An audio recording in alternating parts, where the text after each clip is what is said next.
اگر ہم بدن کی موت سے بچنے کی ہر ممکن کوشش کرتے ہیں تو روح کی موت سے بچنے کے لیے کتنی کوشش کرنی ہوگی۔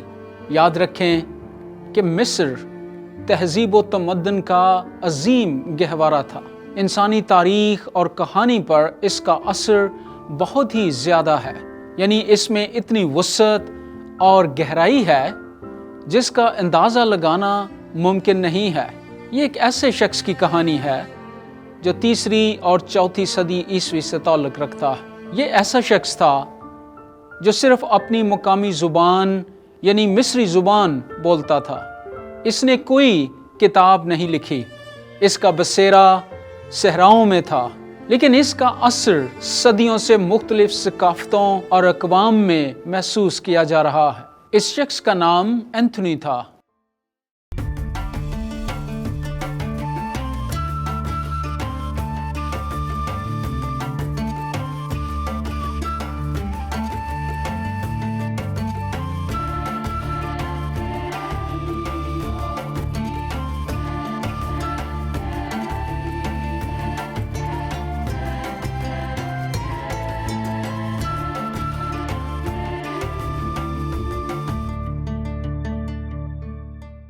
ہم اس شخص کے بارے میں کیسے جانتے ہیں؟ اس تعلق سے ہمارا بنیادی ماخذ اثنیسیس ہے، جو کہ مصر کے شہر اسکندریہ کا بشپ تھا، جو اینتھنی کو شخصی طور پر جانتا تھا۔ اثنیسیس نے اینتھنی کی زندگی پر ایک کتاب یونانی زبان میں لکھی، لیکن اینتھنی کی کہانی کو اس وقت تک بہتر طور پر سمجھا نہیں جا سکتا جب تک کہ مصر کی تاریخ کے کچھ اہم پہلوؤں کے بارے میں معلومات حاصل نہ کر لی جائیں۔ کئی ہزار سالوں سے مصر 2 مختلف دنیاؤں میں تقسیم نظر آتا ہے۔ مصری صحرا کی دنیا ایک ایسی جگہ ہے جہاں پر زندگی بہت زیادہ مشکل ہے۔ یہاں پر بہت کم لوگ رہائش پذیر ہیں، کیونکہ یہاں پر کھانے پینے کی اشیاء میسر نہیں ہیں۔ دوسری طرف وہ زمین جو دریائے نیل کے پانی سے سیراب ہوتی ہے بہت زرخیز ہے۔ وہاں پر کافی زیادہ کاشتکاری ہوتی ہے اور بہت سے لوگ یہاں پر رہائش پذیر ہیں۔ بلا شبہ زرخیزی کے ساتھ ثقافت اور سیاسی طاقت جڑی ہوئی تھی۔ قدیم زمانے میں مصر ایک عظیم تہذیب تھی، لیکن صدیاں گزرنے کے بعد مصر کی فوجی طاقت کمزور پڑ گئی اور سیاسی طاقت ان کے ہاتھ سے نکل کر پہلے یونانیوں کے ہاتھ میں اور اس کے بعد رومیوں کے ہاتھ میں منتقل ہو گئی۔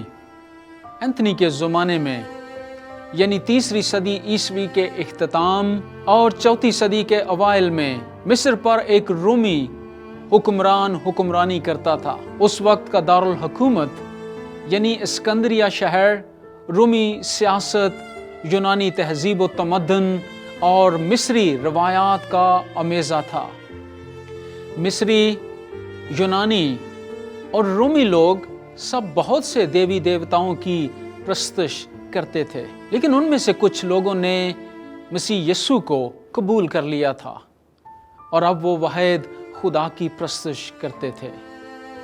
اینتھنی کی پیدائش 251 عیسوی میں کوما کے مقام پر ہوئی۔ یہ گاؤں ہرکلیو پولس میگنا کے قریب واقع تھا۔ آج کل کے زمانے میں یہ مقام قاہرہ کے جنوب میں پایا جاتا ہے۔ چونکہ اینتھنی کا باپ اور ماں مسیحی تھے، اس لیے اس کی پرورش ایک مسیحی گھرانے میں ہوئی۔ اس کے والدین ایک زمیندار گھرانے سے تعلق رکھتے تھے، اس لیے اس کی زندگی بہت ہی آرام پرست اور پرتعیش تھی۔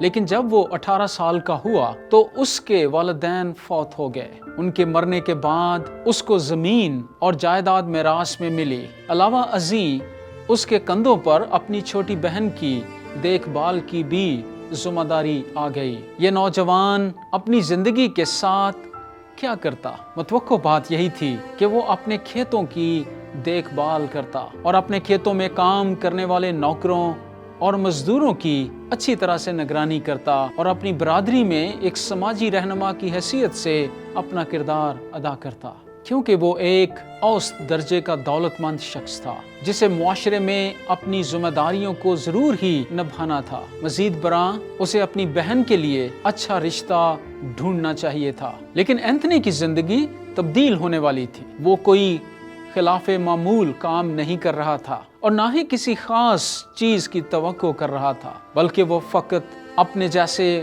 مسیحیوں کی جماعت میں عبادت کے لیے آیا ہوا تھا اور وہاں پر انجیل کی منادی سن رہا تھا۔ لیکن وہ جو الفاظ سن رہا تھا انہوں نے اس کی زندگی کو پورے طور پر تبدیل کر دیا۔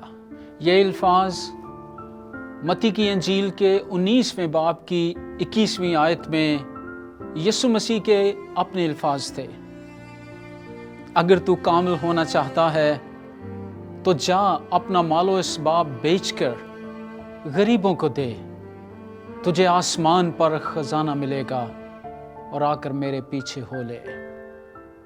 اینتھنی جانتا تھا کہ یسوع اس کے ساتھ اس کے ذہن اور روح کی گہرائی تک مخاطب ہے۔ اگر ہم انجیل کے اس حصے کا بغور مطالعہ کریں تو ہم دیکھیں گے کہ یسوع مسیح نے اپنے تمام پیروکاروں کو اپنی جائیدادیں بیچنے اور غریبوں میں بانٹنے یا اپنے گھروں کو چھوڑنے کے لیے نہیں کہا۔ یہ فقط اس شخص کے لیے خداوند کی شخصی ہدایت تھی جو روحانی نصیحت کے لیے یسوع کے پاس آیا تھا۔ وہ ایک دولت مند شخص تھا اور اس کا روپیہ پیسہ اسے پورے طور پر اپنے قابو میں لیے ہوئے تھا۔ یسوع مسیح کی طرف سے سب کچھ بیچ کر بانٹ دینے کی دعوت عمل فقط اس نوجوان شخص کے لیے ایک بیداری کی بلاہٹ تھی تاکہ وہ اپنے حقیقی مسئلے کی شناخت کر لے۔ لیکن جب اینتھنی نے انجیل مقدس کے یہ الفاظ سنے تو اس نے محسوس کیا کہ خدا کا پاک روح اس کے ذہن اور دل سے براہ راست مخاطب ہے۔ اس نے یہ بھی محسوس کیا کہ یہ الفاظ اس کے لیے بھی ہیں۔ اینتھنی ہمیں دکھاتا ہے کہ حقیقی ایمان فقط ایک مذہب کی قبولیت نہیں ہے، بلکہ ایمان ہمارے اور خدا کے درمیان بھروسے کا تعلق ہے۔